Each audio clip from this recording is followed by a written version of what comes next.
And this panel is called Fractured World, Battleground Echoes. It really describes the world as it is today, fractured, with battleground that echoes globally. To make some sense of it all, we have our speakers, our esteemed panelists.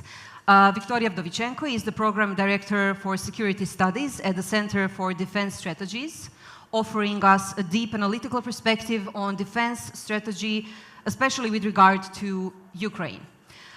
James SHERR is a Senior Fellow at the International Center for Defense and Security in Tallinn, specializing in Russian foreign defense and security policies.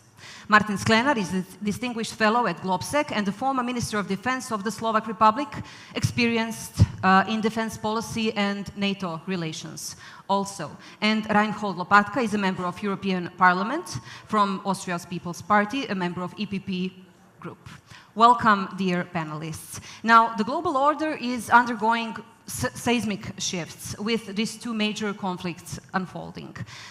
Ukraine-Russia war has tested the resilience of European security architecture, and the Israel-Gaza war that now spread to Lebanon and with Iran involved reignited deeply rooted tensions in the Middle East, and it's just an unavoidable topic for us today.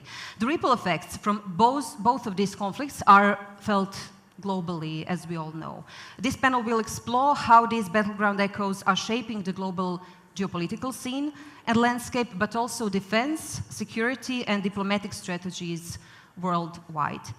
Now, if you are okay with it, can we use first names on this panel? Yeah, sure. So, Martin, let's begin with the Middle East. The conflict is heavily escalating now in Lebanon, with Iran involved, as we approach a one-year mark of Hamas's attack on Israel and the ongoing Israeli war in Gaza. How do you see the situation evolving from this point onward? We hear multiple scenarios, and it seems that one is worse than the other. What is your view? Well, obviously, I mean, we are in the situation where we expect, what will be happening next, right? We know that there's these exchanges going on, and in a way, we are following what we believe or what we perceive as, escalation, retaliation, this kind of tit-for-tat kind of dynamics, which is unfortunate, right? I mean, we used to be used to something different. To something where countries and representatives would be looking for ways for exit ramps. Basically, now they are looking for some kind of reasons and arguments why to continue this. I would say, and I would expect, and while it is unfortunate, it is something that reflects the current setup. And as you mentioned, I mean, the world order is undergoing such a immense change that this is to be expected. I mean, countries feel they need to be strong, they need to be seen as, being able to protect their interests and not to show any kind of weakness or willingness to negotiate might be seen as something that is a compromise, something where you cannot really show your strength, especially in a such polarized and tense region as is the Middle East. And I mean, this is probably the one of the most complicated regions in the world. We have also other powers and countries, being part of this, even though it's quite a regional situation.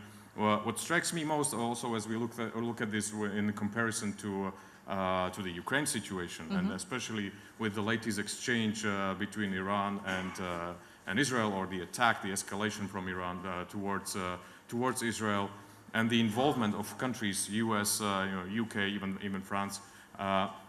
They say they come out very, very quickly and actually without any hesitation in saying that we were there with Israel, protecting Israelis from the Iranian rockets. And for me, this is something that I don't really reconcile with the situation in Ukraine, how vastly different the approaches of these countries are to the two conflicts, where countries on the west, especially the countries on the border with Ukraine, are not really involved or taking any steps to protect Ukrainians, but also their own populations, right? I mean, we have Romania and parts of Romania being used as you know, trajectories for Russian missiles, and we are hesitant to even get involved into protecting our own populations and our own territory. Yep. We'll continue talking about Ukraine and Russia just in a short few moments.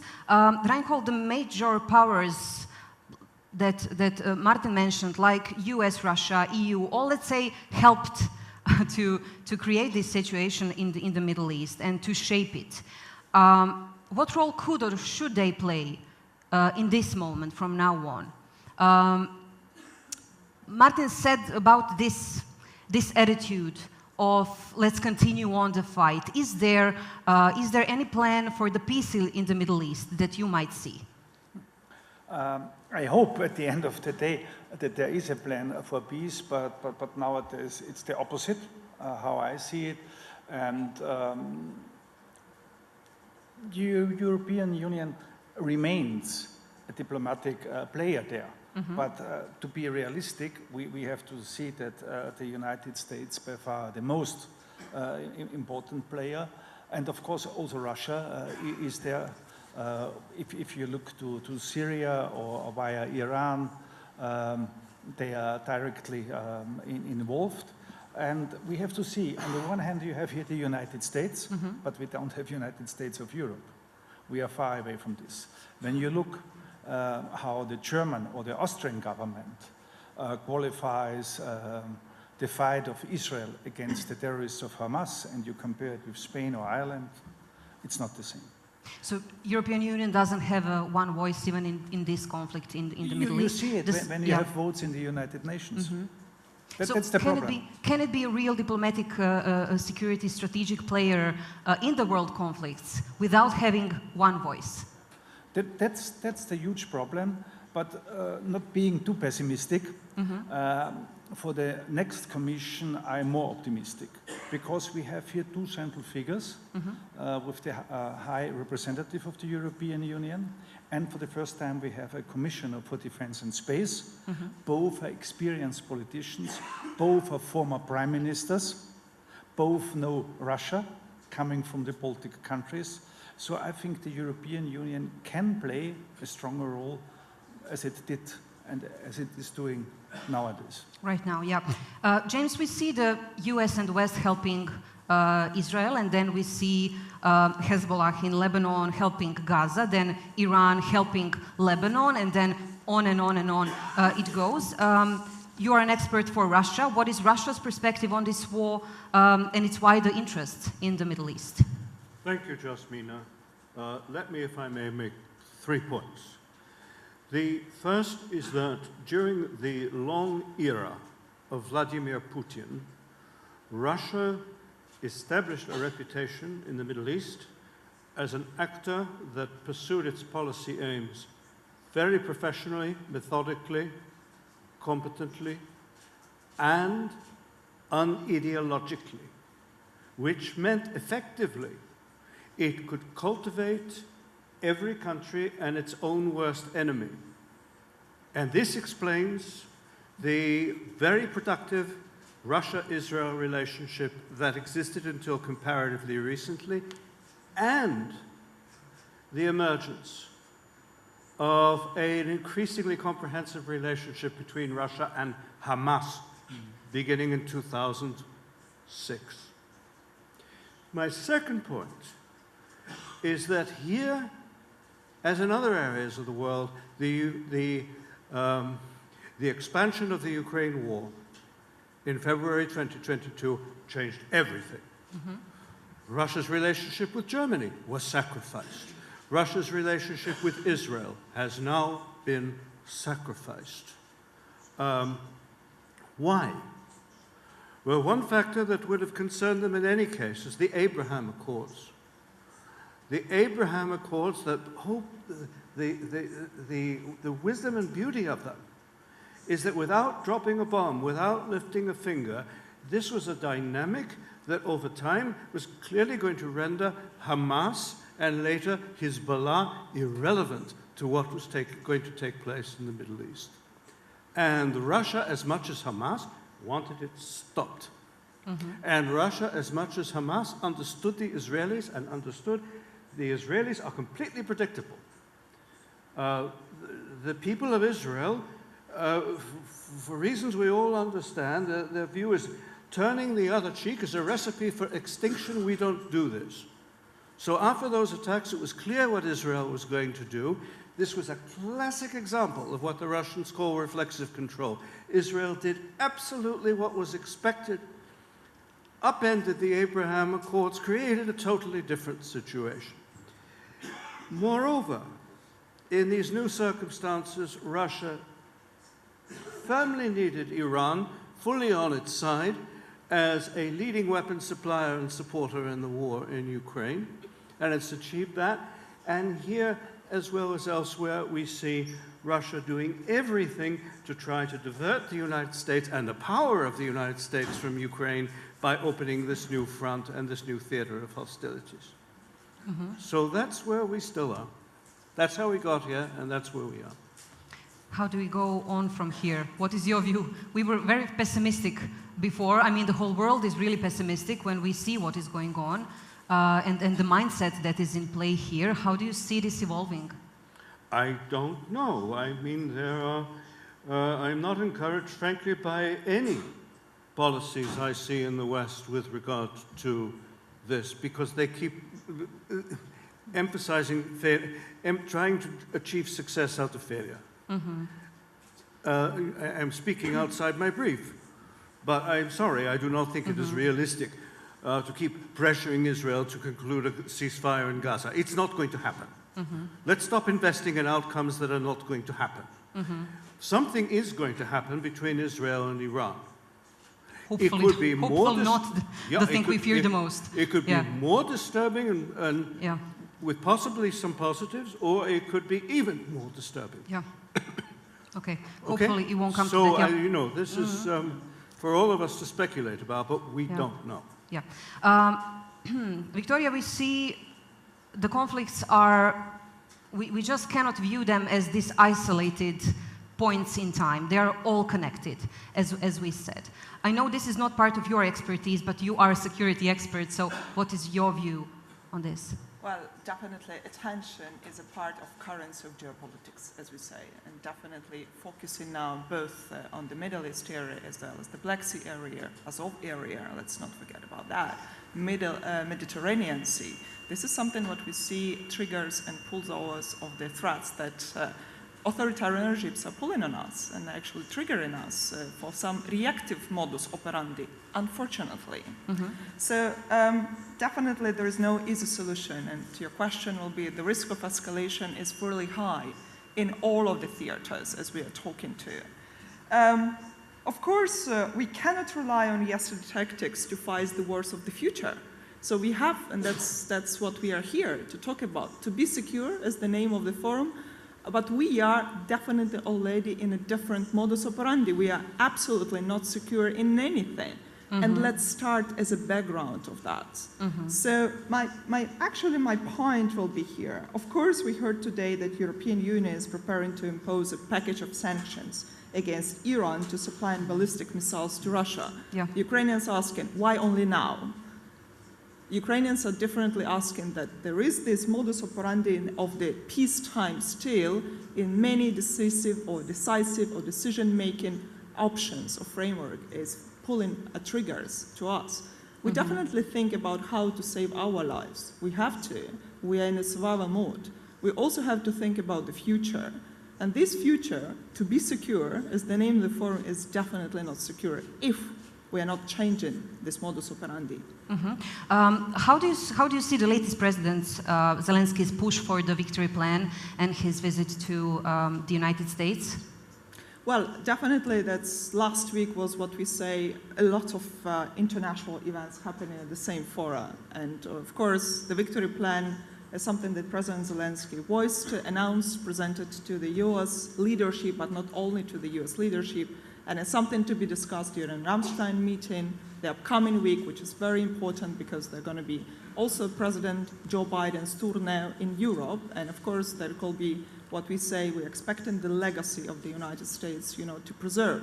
And of course, yesterday's visit of Mark Rutte to Kyiv is something really important for us. It's a message for understanding that North Atlantic Treaty Association is standing with us. And it's not only about leadership or strong voice that we are applicating or make it applicable for. We just have to understand unity is the new modus operandi if you want to survive. Mm-hmm. And if NATO wants to survive, you should back us. We want to survive, and we are relying on your trust. We don't want any more Budapest memorandums. We relied on you guys a lot. And unfortunately, let's start, rearm, and let's say time to be in a solidarity and unity mood in order to not only to survive, but prosper. Mm-hmm. Martin, diplomatic efforts to end the war in Ukraine remain divided in terms that some European countries favor military victory while others advocate for negotiated settlement. How might this changing dynamics that Victoria is talking about and modus operandi, but also the changes that we anticipate, like the coming US elections might bring, influence this Europe's stance on dealing with this issue? Well, I strongly believe that Europe has learned the lesson, and the February in 2022 has been the 9/11 moment for Europe, if you want to call it that.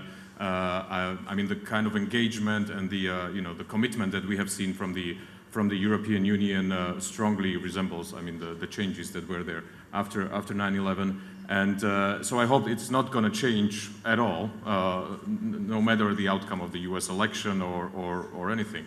What I strongly believe is necessary right now, and I think President Zelensky made, or I would expect him to make the case in the United States, is that the EU needs to work with Ukraine and with the others on two specific things. And one is making Ukraine strong as possible, delivering not only military support for as long as it's necessary, but as much as it takes, I mean, for Ukraine to win. This is a change that there needs to be seen in European, but also in US support towards Ukraine.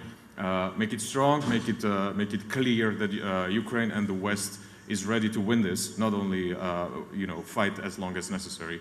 So that's one. That's military, but also financial support. And Anders Aslund made a very good piece on this recently. And the second one is even more important, I would say, for President Zelensky, and that's lifting the limitations on Ukrainian weapons. This is not Western weapons. This is Ukrainian weapons. Once they are donated, it's Ukrainians. I understand there might be political issues with this, but what is very important to see right now, that Ukraine is strongly making the case that we use the weapons responsibly. I mean, we see ammunition, warehouses and fuel warehouses burning, and it's not civilian buildings and others. You should not be concerned.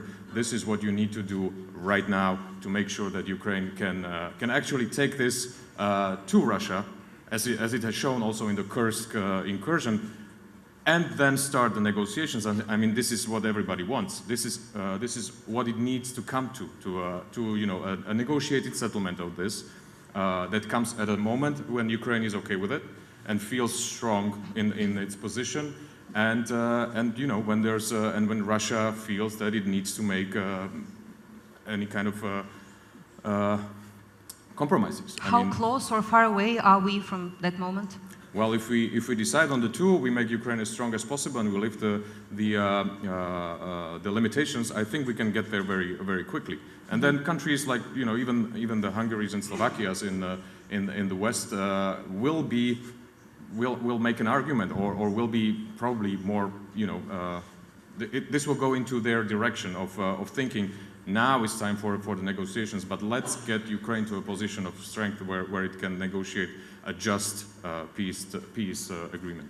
Mm-hmm. Reinhold, coming back to the diverging views among EU members on Ukraine in this moment, how can the EU maintain cohesion and really dedication to this issue, to the war in Ukraine?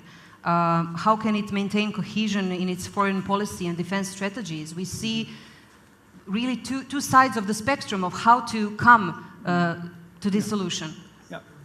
First, I only want to reply. I think this war will last longer, and I don't see a quick solution, as you mentioned it. I have an opposite view. First thing. Second, the European Union was much stronger, and the cohesion was much stronger than Putin expected after the invasion. Yeah. Because until now, even Hungary supported all the EU decisions. But it is hard work to have this cohesion and to have a long brief to continue with the support for Ukraine. The in June elected European Parliament started its work with 2 resolutions in the European Union dealing with Ukraine, and they were very clear that Europe needs to spend more money. Europe needs to be very clear that we see the future of Ukraine in the European Union, of course, as we see it in NATO.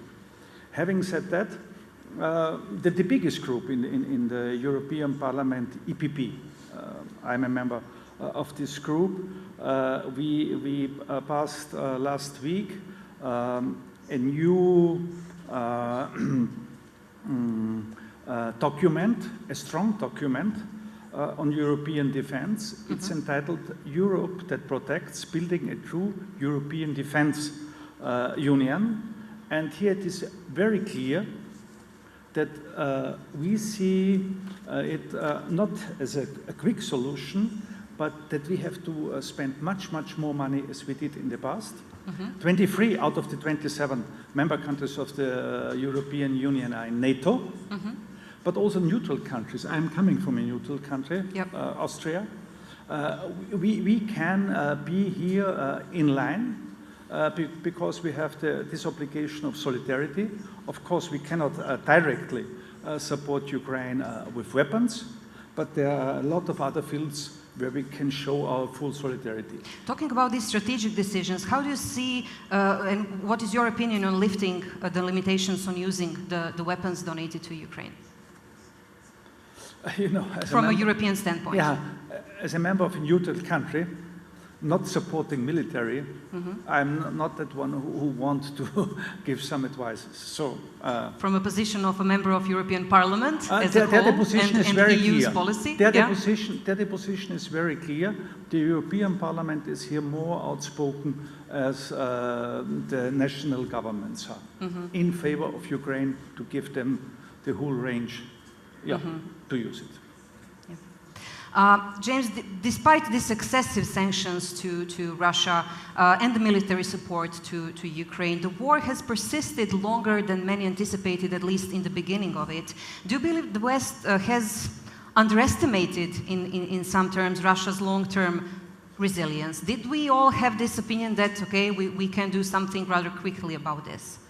Not all, and not right, but let me just say the following. Russia's strategy now, as much as in 2022, Russia's aims are to crush Ukraine's ability to resist at every level, to make Ukraine both uninhabitable and unsustainable, and to inflict lasting damage on the West. These aims have not changed, and I believe that as long as Russia is governed by the kind of people who govern Russia now, those objectives are unalterable. The question, and here I come back to the point that Martin raised, is whether Russia will have the capacity to do these things. And that does not depend upon Russia. And this brings your question in as well. That depends upon Ukraine and ourselves. The problem is that our current policy, because of all the mixed intentions and confusions and ambivalences, the current policy is one that would oblige Ukraine to lose the war slowly. And the interesting thing is that the Ukrainians are aware of it, Zelensky and his top commanders are aware of it, and they have decided to defy it. And that is why it's not just that the Kursk operation took place, The Kursk operation occupies more area than Russia has succeeded in regaining since January this year, but it took place without any consultation with the United States. That's right. And that is also true for many of the long-range strikes we see. And that is what is absolutely necessary. They understand, General Syrskyi, his predecessor General Zaluzhny, that Ukraine can only position itself, put itself in a position to win this war through asymmetric measures. And that's what it's doing. If it plays by Russia's rules, and frankly, if it plays by the rules of Washington, it will lose. So Ukraine's interest in what they're doing is changing the game. But the question is, what is our attitude going to be towards this? And I can't answer that.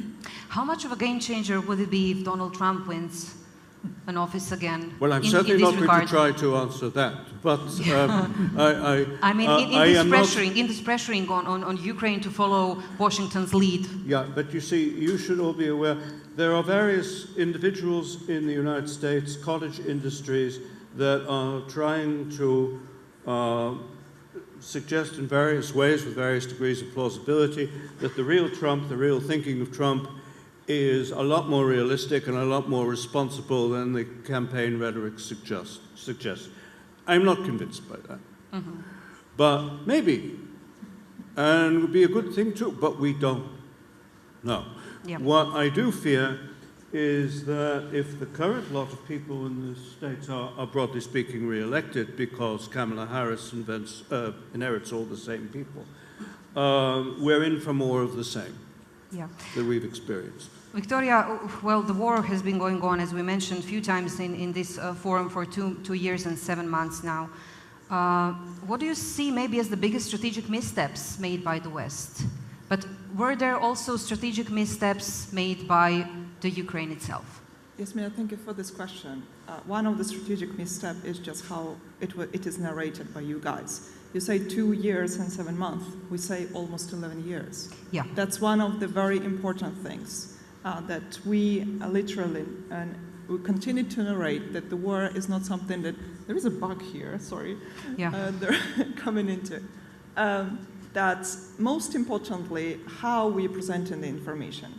When there was an illegal annexation of Crimea, we raised alarm, and unfortunately we were not perceived. When of course, the first attacks and so-called green men appeared, not only in Crimea, but in Donetsk, Lugansk area, we raised alarm.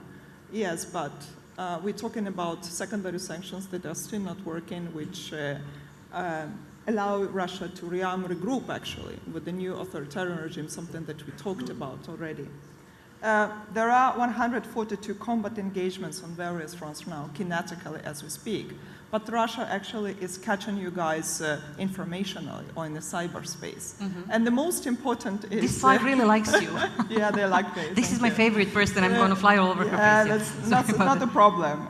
We can also, continue narrating in difficult challenges like this one for a moment. The most important now is, for me, as the expert in the hybrid warfare and specifically in strategic communication, literally to understand it's not about what were the missteps, what can we do now. And I literally wrote a small short, let's say 3 points, address personally what I think is important. We talk about insufficient amount of weaponry. Ukraine already was not only relying on Western support, which we were really much thankful, but we also relied on our own production lines. And that's one of the solutions. So it's not only for the American companies, for other companies who are opening now the production lines or granting the R&D, let's say, or technological advancement. We definitely understand it's one of the, what we say, temporary, but still necessary solution to be doing that. And please prioritize that when you're advising your governments. Secondly, of course, taking into account, we definitely have to talk about this NATO membership blockade. It's something that we are raising each and every time importance. There is no other umbrella as we're speaking now. We definitely can talk about 26 security assurances that Ukraine signed. But it's a political statement. There is no other umbrella that literally makes us sure that we are safe and secure in order to prosper. With point number 3, we as Ukrainians understand that you guys do not still believe, or not all of us, all of you believe about the strategy of victory. The fight in, what Martin said, the fight in the war is not the same as winning the war, or even have a victory in the war. This is something I definitely understand it's crucial. And we of course understand that kinetically, again, and I'm repeating myself, the battlefield is happening on Ukrainian territory, but informationally, cyber, because we are talking about election waves, let's say going not only locally, nationally, or internationally, the muddling within Russian imposing, and of course cyber warfare and cognitive warfare. This is something that we have to tackle, because cognitive warfare is not that something you can touch, but the impact of that you can definitely feel. Yeah. You are very correct on that one. We have less than 10 minutes to the end of this panel. I would like to talk a bit more about the ripple effects that are felt from both battlefields. Now, Martin, how do you see Europe's defense capability evolving? To touch upon what Victoria mentioned, because we have the ongoing war in Ukraine, the increasing tensions in the Middle East, we have this push for greater EU defense independence. What can EU do here? The EU can actually do a lot, and it has a lot of momentum, I have to say, and Reinhold already alluded to it. First time ever a defense commissioner in the European Commission. That already says a lot, even though the Commission's powers are rather limited in defense, and the treaties also don't allow too much for the institutions to do the way that the European Union usually makes its biggest impact, right? I mean, imposing decisions and regulations. Yeah. But that shouldn't be the problem. I mean, here we talk about defense. We are talking about making Europe stronger, creating more capabilities. And one thing I want to say that it's not a second NATO that the EU wants to actually create. This is about shifting the balance in the only alliance that we have for the defense and collective defense of the European continent, and that's NATO. But right now we have a balance where the US provides approximately 900 billion and the Europeans 300 billion euros, dollars, whatever. We want to shift that. I mean, that's unnatural. That's not really representing the importance that Europe now feels for defense. And the countries are doing it. They're spending the 2%. This year is actually the first year that the European countries, in average, spend 2% on defense. I think that has never happened before, which illustrates how much the Europeans are doing. So there's going to be a lot of money, national money, going into national capabilities, which is the way that defense always works. And the European Union has to find a way how to facilitate that and add value where it can in defense industry, in some of the regulations where the Commission can come up with good proposals for military mobility, to make sure that we are able to move the forces to Ukraine or even to the eastern countries as quickly as possible, not within days but within hours basically. And you need the infrastructure. There's money in the EU available for that. So it's not only the capabilities. I mean, there's going to be a lot of work on that to shift the balance between the US and Europe, but also how can the European Union actually help defend the continent when it comes to that, to defend it with the US, with Canada and Norway, and other countries. Foreign policy is really important, and the European Union has a lot of work to do ahead of itself, one of which is Russia's growing alignment with China and Iran. Should EU give this more thought, this new reality of global order, or is it giving it enough thought? I think we lost a lot of ground in the last decades, but it doesn't make any sense to complain about it. It's a fact. Russia and Beijing, they increased their defense budget by much, much more than 100, 200, 300%, and we in the last 10 years only 20%. So I can directly continue where Martin ended. Here we have to change a lot. But I think we are doing it. The first thing is, I think NATO is really stronger as it was before. And also Sweden and Finland are now new strong members of NATO. And this relationship, for me, for Europe, should be the cornerstone. We should not forget Europe has to do much more, but we should stay close with the United States. The second thing, the Europeans are proud of the internal market. It's a success story, but we don't have it when we look to the defense sector. Yeah. Here, still it remains fragmented.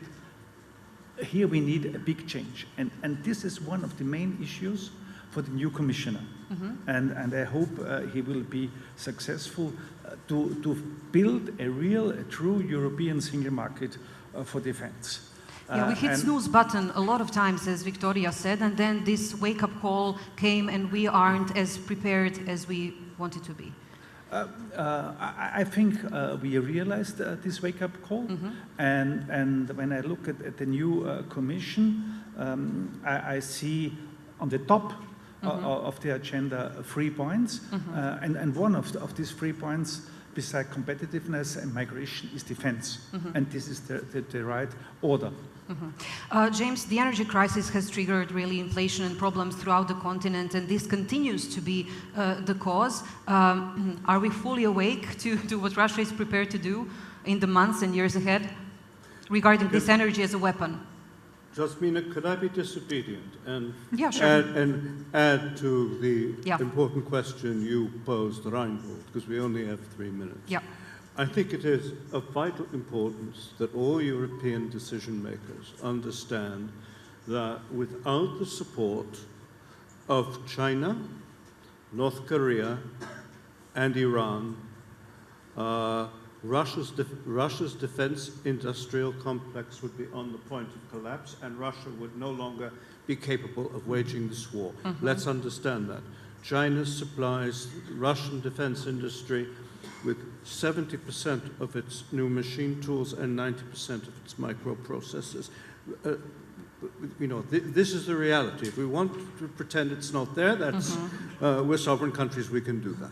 But it's not responsible. And secondly, although I can't prove it, I am intellectually and morally convinced that in Moscow, Beijing, and Tehran, it's understood that if Ukraine, Israel, and Taiwan are removed from the map, the West ceases to exist as such. Whatever we think about the merits of various conflicts taking place. So this is how all this is connected.